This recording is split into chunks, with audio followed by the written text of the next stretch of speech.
So how do you really win a chess game really quickly? So today's video we'll be talking about exactly that, how to win a chess game against non-experienced players, which is the vast majority of humans on the planet, in very quick fashion. So at the start of the game, if you're playing white, what's the weak point that we can just target? So f7, because only protected by the king on e8. So let's get into it. So e4, you can try to copy us with e5. Now we go bishop c4.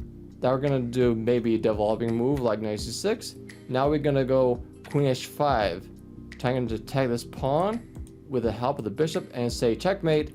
So if they go knight f6 ignorantly, saying, okay, I'm gonna just take your queen, what are you gonna do about it? And you say, oh, I'm gonna take that pawn in f7 and say checkmate, and the game is over. Only 4 moves and you won the game. That's really cool, right? So this is called a scholar's checkmate. So people say it's scholar's mate, but you can say a scholar's checkmate and they know what you're talking about. So this is basically, this checkmate is going to be appearing about all different flavors. So let's say if it goes c5 instead, the same moves. Bishop c4, knight c6, queen h5. Let's say if they know a little bit about this trick and they don't do knight f6 and they go g6 instead. And now you go queen f3, still attacking this pawn. And if they just do a move like knight d4, attacking your queen, and trying to just do a check on c2, we can take with the queen, of course.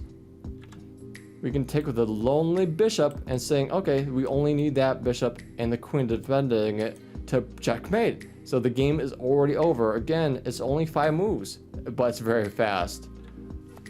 So this next example is for the black side.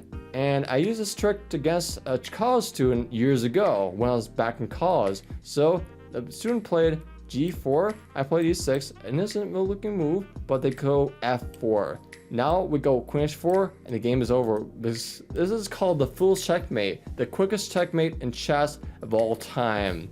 So this checkmate can be in different flavors. So let they go f4, we go e6 again, and they go g4. We just transpose or just go back to what we saw before with g4 first, but the same results happens and the game is over. We don't have to have this pawn go to f4, we can go f3, e6 again, g4, and the game is still over. Fool's mate, checkmate. So hopefully you found this helpful for quick checkmates, and you can use this for only inexperienced players, not for professional players and people that know how to play chess.